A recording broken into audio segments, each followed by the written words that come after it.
주간 안보 브리핑 김민석입니다. 잘 계셨습니까? 조 바이든 미 대통령 당선인과 그리고 한반도 안보와 관련된 것을 오늘 말씀드리겠습니다. 물론 바이든 대통령 당선인이 그 선거 과정에서 여러 가지 문제제기가 있지만 현재로서는 미국 내에서는 바이든에게 대세가 기울어지고 있는 모습입니다. 그래서 바이든 당선인이 대통령이 된다는 그런 가정하에 말씀입니다. 바이든 당선인은 미 대통령 가운데 취임 전에 JSA 판문점 공동경비구역을 2번씩이나 방문한 유일한 인물입니다. 조 바이든 당선인은 2001년 상원 외교위원장 때 그리고 2013년 부통령일 때 JSA를 방문했습니다. 그는 2013년 방문 시에는 JSA 장교로부터 브리핑 장교로부터 현재 적 상황은 특이사항이 없으며 전반적인 GP 상황을 보고 드리겠습니다 라는 말로 남북 간의 한반도 이 대치 상황을 들었습니다. 그때 바이든은 JSA 방문에 앞서 용산 전쟁기념관을 들렀습니다. 거기에 새겨진 한국전쟁 미군 전사자 명단에서 자신이 알고 있던 2명 이름을 보고 그는 그렇게 많은 미국인이 한국인의 자유를 위하여 목숨을 바쳤다라고 했습니다. 바이든은 또 나는 한국이 전쟁 이후 성취한 모든 것에 대해서 존경한다. 그리고 한국은 강력한 동맹이 되어왔다. 라면서 피로 맺은 한국과의 동맹 관계를 강조한 것입니다. 이번 미국 대선은 한미 동맹의 앞날과 그리고 세계 안보가 혼란의 야성시대 또는 안정 이 두 가지 중에 한 가지로 결정된 중요한 기로였습니다. 바이든이 됨으로써 혼란의 야성시대보다는 안정으로 갈 가능성이 커졌습니다. 만약에 트럼프 대통령이 당선이 됐다면은 아마도 주한미군은 철수에 가까운 엄청난 감축이 이루어졌을 가능성이 큽니다. 그러나 바이든은 반대로 큰 감축은 없을 것 같습니다. 사실 바이든은 여러 가지 한국에 기여를 한 바가 있는데 그 중에 하나가 방공식별구역 카디즈 확장에 기여를 해줬습니다. 2013년 12월 바이든이 한국을 방문했는데요.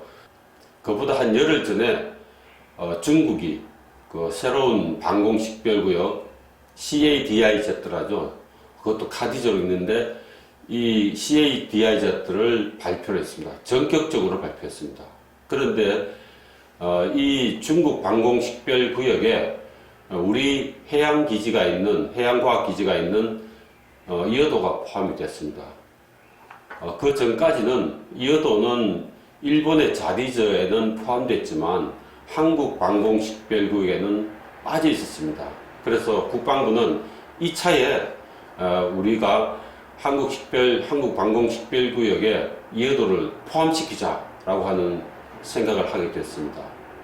그런데 문제는 한국이 이어도를 우리 방공식별구역에 넣으면 일본이 이 독도로 또 자디즈를 확장할 우려가 있다고 걱정했습니다. 그래서 저희들은 바이든이 오니까 미 국무부를 통해서 일본이 자디즈를 독도로 확정하지 못하도록 하는 착안을 했습니다. 그래서 바이든이 12월 달에 서울에 오자마자 박근혜 대통령을 방문했는데 청와대에서 박 대통령은 바이든에게 한국이 방공식별구역에 이어도를 포함시켜야 하는 이유를 자세히 설명을 했습니다. 바이든은 수긍했습니다. 회담이 끝난 뒤에 미 국무부에서는 박 대통령과 바이든의 미 국무부에서 즉각적인 발표가 나왔습니다. 내용은 이렇습니다. 바이든 부통령은 한국의 향후 조치, 즉 카디즈 확대에 대해서 의견을 같이 한다라고는 말을 했습니다. 한국의 방공식별구역을 이어도로 확장하는 것에 대해서 바이든 부통령과 미 국무부가 동의를 해준 것이죠. 그 발표가 있은 뒤에 일본은 자디즈를 독도적으로 확장하지 않았습니다. 따라서 한국의 여도까지 방공식별구역을 확대하는 것은 성공리에 끝났습니다. 바이든의 덕분이었습니다. 앞으로 일어날 일인데요. 아마도 피로 맺은 한미동맹은 더 복원이 될 것으로 보입니다. 트럼프의 동맹 정책은 한미동맹을 흔들었습니다. 주독 미군을 철수한 다음에 타겟은 주한미군으로 다 판단했습니다. 그러나 바이든이 당선이 되면서 상황은 호전될 것으로 보입니다. 바이든은 이렇게 말했습니다. 한국을 피로 맺은 동맹, 좋은 친구라고 했습니다. 따라서 주한미군은 현재 28,500명에서 크게 줄어들지 않을 것으로 보입니다. 일단은 줄 것 같은데요. 그 이유는 현재 미 육군이 군사과학 기술과 중국의 위협에 대비해서 동아시아 미군들을 조정을 검토하고 있습니다. 그렇게 되면 특히 미 국방부는 육군을 현재 병력 위주에서 AI가 탑재된 전투 로봇 체계로 전환하는 것을 대대적으로 준비하고 있습니다. 그런데 AI가 탑재된 전투 로봇이 육군에 본격적으로 배치가 되면 당연히 전투 강도 달라지겠죠. 소부대 전투도 달라지고 대대 전투도 달라지고 사단작전, 군단작전 모두 다 바뀔 겁니다. 말하자면 전면적인 구조조정이 일어날 수밖에 없습니다. 그런 과정에서 주한미군도 상당히 변할 수가 있다는 것입니다. 또한 미 육군은 현재 동아시아의 육군이 중국의 탄도미사일과 극초음속 미사일에 상당히 위험하다라고 보고 있습니다. 그래서 그에 대한 대비도 따를 것 같습니다. 방위비 분담금도 상당히 논란이었습니다. 잘 아시겠지만 방위비 분담금은 트럼프 대통령이 50억 달러를 내놔라고 했고 물론 이제 협상 과정에서 13억 달러까지 줄어들었습니다. 한국의 바텀 라인은 지난해보다 13% 인상된 1조 1739억 원까지 올려줄 수 있다는 입장이었습니다. 그러나 트럼프가 끝까지 13억 달러를 요구해서 결과적으로 이 합의가 무산됐습니다. 그런데 바이든은 이렇게 했습니다. 대통령으로 나는 우리의 군대를 철수하겠다는 트럼프의 대통령의 무모한 협박으로 한국을 갈취하기보다는 동맹을 강화하며 한국과 함께 쓸 것이다. 이렇게 했습니다. 그러니까 주한미군을 철수하겠다는 협박을 가지고 방위 분담금을 올리지 않겠다는 의미로 해석이 되죠. 우리 예비역분들의 모든 걱정 중에 하나가 전시작전권 조기 전환입니다. 문재인 대통령은 자기의 임기인 2022년까지 전작권을 조기 전환하겠다고 지금 강행하고 있죠. 이 문제는 문재인 대통령의 뜻대로 잘 되지 않을 것으로 보입니다. 그 이유는 바이든 부통령 시절에 조건에 기초한 전작권 전환, 그러니까 조건이 충족이 되면 전작권을 전환하자라고 합의를 했기 때문입니다. 당초 노무현 대통령 때는 2012년 전환하기로 했죠. 그러다가 이명박 대통령 때 그는 너무 이르다 해서 2015년 말로 했고 그래서 가는 도중에 2013년도에 북한이 핵실험을 했습니다. 그래서 박근혜 정부 때 이런 상태에서 전작권 전환하는 것은 매우 우려스럽다라고 해서 박 대통령이 오바마 대통령에게 친서를 보내고 김관진 국방부 장관이 척 헤이글 당시 미 국방장관과 만나서 조건에 기초한 전작권 전환을 합의했습니다. 그래서 지금까지 오는데 문 대통령이 이것을 조건과 상관없이 2022년 전환하겠다고 우기고 있기 때문에 지금 걱정이죠. 그러나 바이든은 조건에 기초한 전작권 전환에 대해서 잘 알고 있을 것으로 생각됩니다.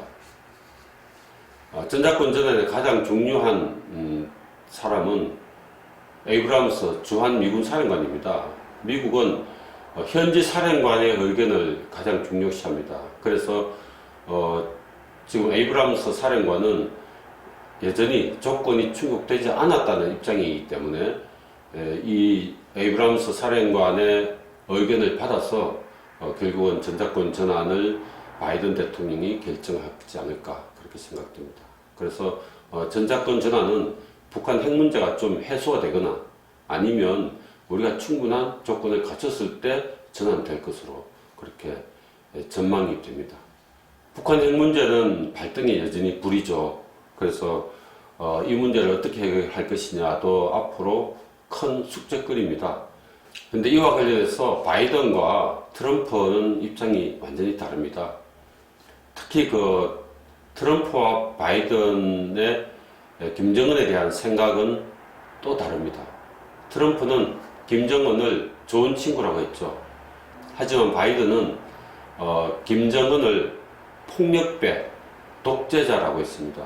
바이든이 그렇게 말을 하니까 북한도 바이든을 미치광이라고 했습니다. 감정 싸움까지 붙었죠.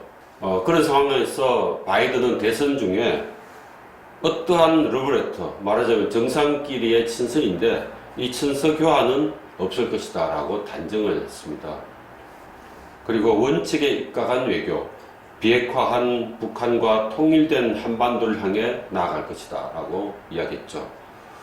특히 바이든은 북한 핵 문제에 대해서는 검증 가능하고 되돌릴 수 없는 비핵화를 이야기했습니다. 이것은 CVID라고 그러죠.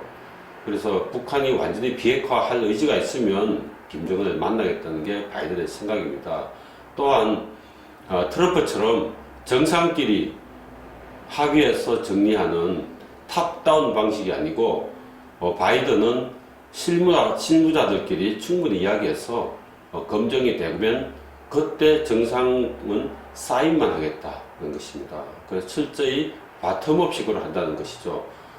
이 바텀업식으로 하면은 김정은이가 바이든을 속일 수가 없습니다. 사실 트럼프는 좀 속아 넘어간 셈이죠.